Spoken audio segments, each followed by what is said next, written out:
அதுக்கப்புறமா லீவு நாளில் ஈவினிங் வந்ததுக்கப்புறமா என்னோட வீட்டுக்கு சேகர் வந்து 2 பேரும் ஒன்றா தான் உட்காந்து சாப்பிடுவோம். அதுக்கப்புறம் 2 பேரும் சேர்ந்து டிவி பார்த்து எங்களோட நேரத்தை ஸ்பெண்ட் பண்ணுவோம். இப்படியே நாள் போக போக தனிமையில் இருந்த எனக்கு ஒரு துணை கிடைச்ச மாதிரியான ஒரு திருப்தி ஏற்பட்டுச்சு. அது மட்டும் இல்லாமல் சேகரை பார்க்குறப்போ எனக்கு வேறு மாதிரியான ஆசைகள் தோண ஆரம்பிச்சுது.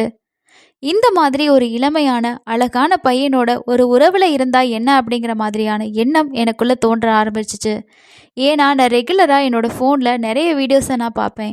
அதில் இருக்க மாதிரி நானும் சந்தோஷமாக இருக்கணும்னு நினச்சேன். அதனால் சேகர் கூட இன்னமுமே நெருக்கமாக பழக ஆரம்பித்தேன். அவனுக்கு பிடிச்சதை தேவையான விஷயத்தெல்லாம் கேட்டு கேட்டு செஞ்சு கொடுக்க ஆரம்பித்தேன். அது மட்டும் இல்லாமல் அவனுக்கு புது ட்ரெஸ் வாங்கி கொடுக்கறது, அவனுக்கு நிறைய சர்ப்ரைஸ் பண்ணுறதுன்னு சொல்லி அவன் எதிர்பார்க்காத நிறைய விஷயங்களை நான் செஞ்சு கொடுத்துக்கிட்டே இருந்தேன். இதனால் என் கூட சேகர் இன்னுமுமே நெருக்கமாக ஆரம்பித்தான். இப்படியே போகிறப்ப தான் ஒரு நாள் எப்படியாவது என்னோட மனசில் சேகர் கூட நான் ஒன்றா இருக்கணும் அப்படிங்கிற ஆசையை அவனுக்கு வெளிப்படுத்தணும் அப்படின்னு சொல்லி நினச்சேன். எப்பயும் போல் அன்றைக்கி ஞாயிற்றுக்கிழமை லீவு அப்படிங்கிறதுனால சேகர் என்னோட வீட்டுக்கு வந்து டிவி பார்த்துட்டு இருந்தான். நானும் அவன் கூட டிவி பார்த்துக்கிட்டு, சரி நீங்கள் டிவி பார்த்துட்ருங்க, நான் போய் குளிச்சுட்டு வரேன்னு சொல்லிட்டு பாத்ரூமுக்கு குளிக்க போனேன். எங்களோட வீடு பழைய காலத்து டைப்பில் கட்டப்பட்ட ஒரு வீடு அப்படிங்கிறதுனால வீட்டோட பாத்ரூம் வெளியில் தான் இருக்குது. அதனால பாத்ரூமுக்கு போய் குளிச்சுட்டு அதுக்கப்புறமா டவலை மட்டும் கட்டிக்கிட்டு ஹாலுக்கு பக்கமாக வந்தேன். ஹாலில் டிவி பார்த்துட்டு இருந்த சேகர் நான் வந்ததை பார்த்து ஒரு மாதிரி ஆகிட்டான். அவன் பார்த்ததுமே புரிஞ்சுப்பான் அப்படின்னு சொல்லி நான் எதுவுமே சொல்லாமல் என்னோடய ரூமுக்கு போயிட்டு ட்ரெஸ் மாற்ற ஆரம்பித்தேன். அப்போ பார்த்த சேகர் என்னையே திரும்பி திரும்பி பார்த்துட்டு இருந்தான். சரி நம்ம வேலையை பார்க்கலான்னு சொல்லிட்டு நானும் பேசாமல் இருந்துட்டேன். கொஞ்ச நேரம் இருந்துட்டு சேகர் எனக்கு கொஞ்சம் வெளியில் அவசரமாக வேலை இருக்குன்னு சொல்லி கிளம்பி போயிட்டான். இந்த சம்பவத்துக்கு அப்புறமா சேகருக்கு என் மேலே ஒரு இன்ட்ரெஸ்ட் வர ஆரம்பிச்சுது. அவனோட மனசில் ஒரு தவறான எண்ணம் தோணவும் ஆரம்பிச்சுது. அவனோட ஆசையை வளர்த்துக்கிட்டான். நாம் இருக்கிறத தெரிஞ்சும் அவங்க வேணும்னே இப்படி டவலோட கட்டிட்டு வராங்க. ரூம் கதவை க்ளோஸ் பண்ணாமவே ட்ரெஸ் சேஞ்ச் பண்ணிக்கிட்டு இருக்காங்க. ஸோ அவங்க என்ன நினைக்கிறாங்க அப்படின்றத அவன் ரொம்பவே ஈஸியாக புரிஞ்சுக்கிட்டான். சேகரோட மனசுலையும் நான் என்ன நினைக்கிறேன் அப்படிங்கிறது புரிய ஆரம்பிச்சுது. இதுதான் சரியான சந்தர்ப்பம், இது விடவே கூடாதுன்னு சொல்லிட்டு நான் இன்னுமே அவன் கூட க்ளோஸ் ஆக ஆரம்பித்தேன். எப்பவும் போல் சேகர் வேலைக்கு போயிட்டு ஈவினிங் வீட்டுக்கு வந்ததுக்கப்புறமா தன்னோட ரூமில் போயிட்டு ஃப்ரெஷ்அப் ஆகிட்டு டிவி பார்க்குறதுக்காக என் வீட்டுக்கு வந்தான். நான் நைட்டுக்கு டிஃபன் ரெடி பண்ணிக்கிட்டு இருக்கேன்னு சொன்னேன். ஸோ அதுக்கப்புறமா அவனுக்கு பிடிச்ச மாதிரியான டிஃபனை ரெடி பண்ணி கொடுத்தேன். 2 பேரும் ஒன்றா உட்காந்து தான் சாப்பிட்டோம். சாப்பிட்டதுக்கப்புறமா நான் தூங்க போகிறேன்னு சொல்லிட்டு சேகர் கிளம்புறதுக்கு போனான்.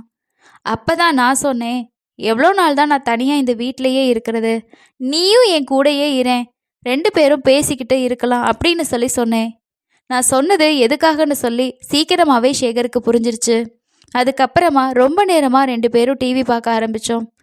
அந்த நேரத்தில் தான் என்னோட மனசில் என்ன இருக்குது அப்படின்றத நான் அவன்கிட்ட வெளிப்படுத்த ஆரம்பித்தேன். சேகருக்கும் அதே எண்ணம் தான் இருக்குது அப்படிங்கிறத நான் புரிஞ்சுக்கிட்டேன். அன்னைக்கு தான் நாங்கள் 2 பேரும் எங்களோட தவறான உறவை ஆரம்பித்தோம். அன்றைக்கி நைட்டு சேகர் என்னோட ரூமில் தான் தூங்கினான். அப்போது என் மனசில் என்ன இருக்குது அப்படின்றத முழுசாக புரிஞ்சுக்கிட்டு 2 பேரும் ஒரு தவறான உறவை அன்றைக்கே ஆரம்பிச்சிட்டோம். எங்கள் 2 பேருக்கு இடையில இருக்கிறது காதலா அப்படின்னா அது கிடையாது, ஒரு தவறான எண்ணம் மட்டும்தான் இருந்துச்சு. எங்களோட ஆசையை தீர்த்துக்கிறதுக்காக அடிக்கடி சந்திக்க ஆரம்பித்தோம். என்னோட வீட்லேயும் யாரும் இல்லை, அவனும் தனியாக இருக்கிறதுனால யாருக்கும் எங்களை பற்றின சந்தேகம் வரவே இல்லை. இப்படியே நாட்கள் ஓட ஆரம்பிச்சுது. சேகருக்கு என்னோட பையனை விட வயசு கம்மி தான், இருந்தாலும் அவன் மேலே இருக்கக்கூடிய ஈடுபாடு எனக்கு கொஞ்சம் கூட குறையவே இல்லை. டெய்லியுமே வேலைக்கு போகிறதுக்காக பஸ்ஸுக்கு ஓடிட்டுருக்கக்கூடிய அவனுக்கு ஒரு 2 வீலர் வாங்கி கொடுக்கணும்னு ஆசைப்பட்டேன். அதனால் என்னோட சேவிங்ஸில் இருந்த 1 லட்ச ரூபாய் பணத்தை எடுத்து கொடுத்து அவனுக்கு பிடிச்ச மாதிரியான ஒரு பைக்கையும் வாங்கி கொடுத்தேன். அதுக்கப்புறமா அவன் வேலைக்கு போட்டுட்டு போகிறதுக்கு ட்ரெஸ்ஸு, இன்னும் என்னென்ன திங்ஸ் எல்லாம் அவனுக்கு வேணுமோ அது எல்லாமே நான் கேட்டு கேட்டு அவனுக்கு பண்ணி கொடுத்தேன். சேகருக்கு மாத சம்பளம் 20,000 ரூபா தான் வரும். அதில் அவனோட அம்மா அப்பாவுக்கும் அவன் காசு அனுப்புகிறான். அதனால் அவனுக்கு தேவையான எந்த விஷயத்தையுமே அவன் பண்ணிக்க மாட்டான். முடிஞ்ச வரைக்கும் கம்மி செலவில் மீதி பணத்தை மிச்சப்படுத்தணும்னு தான் எப்போவுமே இருப்பான். இதை பார்த்துட்டு தான் அவனுக்கு தேவையான எல்லாத்தையுமே செஞ்சு கொடுத்து அவனை என்னோட கண்ட்ரோல்லையே வச்சுருந்தேன். இன்னொரு பக்கம் அவன் வேலை பார்க்குற ஒரு இடத்துல ஒரு பொண்ணையும் லவ் பண்ணிக்கிட்டு இருந்திருக்கான். ஆனால் அது எனக்கு தெரியாது. அவன் ஏன் கூட ஒரு தவறான உறவுலையும் இருந்திருக்கான். இன்னொரு பக்கம் இன்னொரு பொண்ணையும் காதலிச்சிட்டு இருந்திருக்கான். இந்த விஷயம் எதுவுமே எனக்கு ஆரம்பத்தில் தெரியாது. அதனால நான் சேகர் மேலே அளவுக்கு அதிகமான பாசத்தை காட்ட ஆரம்பித்தேன். என்னோட லைஃப்பில் இதுக்கப்புறமா நமக்கு எல்லாமே இவன் தான் அப்படின்னு சொல்லி எனக்கு தோணுச்சு. சேகர் என்னோட வாழ்க்கையில் வந்ததுக்கப்புறமா நான் திரும்பவும் இளமையாக இருக்கிற மாதிரி ஃபீல் பண்ண ஆரம்பித்தேன். என்னோட ட்ரெஸ்ஸிங் எல்லாமே மாற்றிக்கிட்டேன். அடிக்கடி சேகர் கூட பைக்கில் பிடிச்ச இடங்களுக்கு போகவும் ஆரம்பித்தேன். இதை பார்த்த அந்த தெருவில் இருக்க நிறைய பேருக்கு எங்கள் பேரில் சந்தேகம் வர ஆரம்பிச்சிச்சு. அது மட்டும் இல்லாமல் எங்களை அசிங்கமாக பார்க்கவும் அசிங்கமாக பேசவும் ஆரம்பித்தாங்க.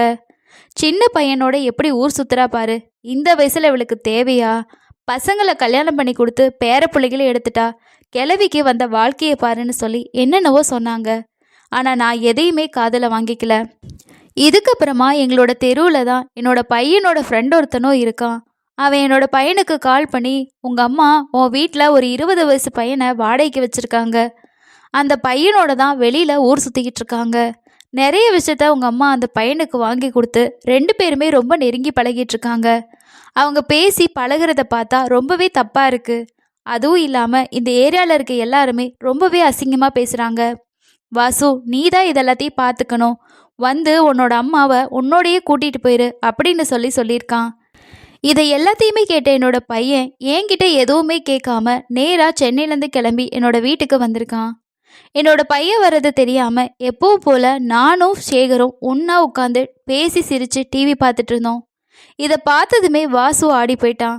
இந்த வயசில் இந்த பையனோட என்னோட அம்மா என்ன செய்கிறாங்க அப்படின்னு அவனுக்கு ஆச்சரியமாக இருந்துச்சு.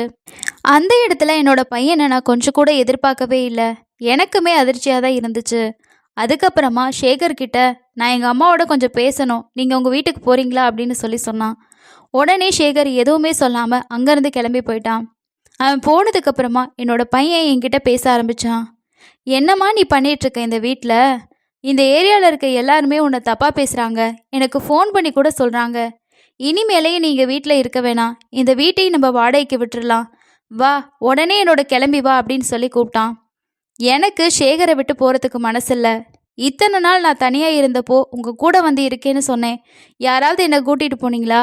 இனிமே எனக்கு இங்கே தான் வாழ்க்கை, எனக்கு இங்கே இருக்கதா பிடிச்சிருக்கு, என்னை இங்கேயே விட்டுருங்க, நான் எங்கேயும் வரமாட்டேன்னு சொல்லி என்னோட பையன்கிட்ட வெளிப்படையாக சொல்லிட்டேன். நான் இப்படி சொன்னதுமே வாசு உடனே, அம்மா நீங்கள் என்னோட வரல அப்படின்னா மாதம் மாதம் இனிமேல் நான் உங்களுக்கு பணம் அனுப்ப மாட்டேன், நீங்கள் பணம் இல்லாமல் கஷ்டப்பட்டு தான் இருக்கணும், உடனே கிளம்பி வாங்க அப்படின்னு சொன்னான்.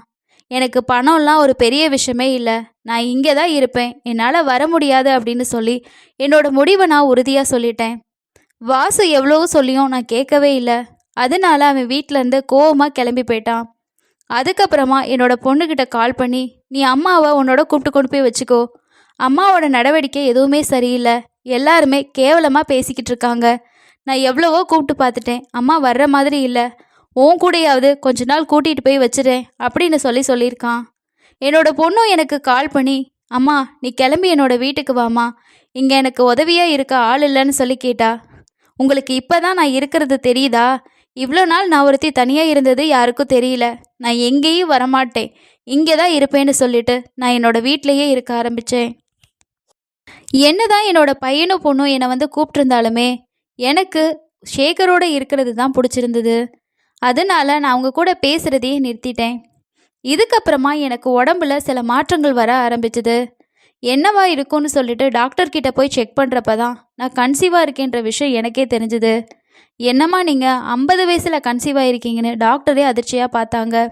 என்னோட வயிற்றில் வளர்கிற கருவுக்கு காரணம் சேகர் தாங்கிறது எனக்கு தெரியும்.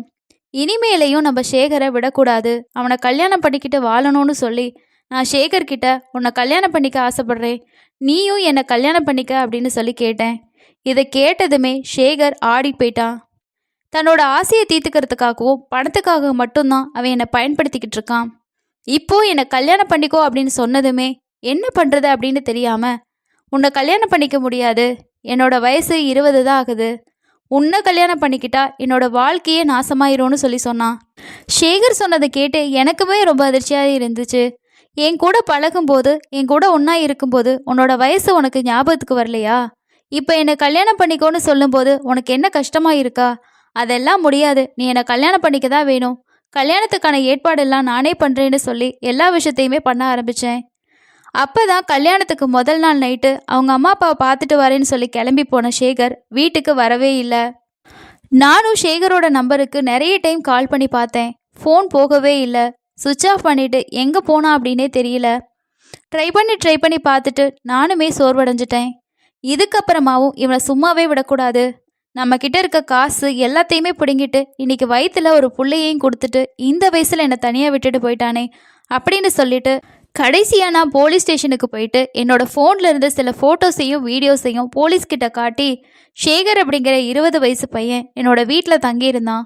அவன் என்னை கல்யாணம் பண்ணிக்கிறேன்னு சொல்லி ஆசை காட்டி என்னோட தனிமையில் இருந்தான். அவன் என்னையும் என் பணத்தையும் பயன்படுத்திக்கிட்டு என்னை கல்யாணம் பண்ணிக்காமல் ஓடி போயிட்டான். 1 வாரம் ஆச்சு. எங்கே போனா எங்கே இருக்கான்னு சொல்லி எனக்கே தெரியல. எனக்கு ஒரு நியாயம் கிடைக்கணும்.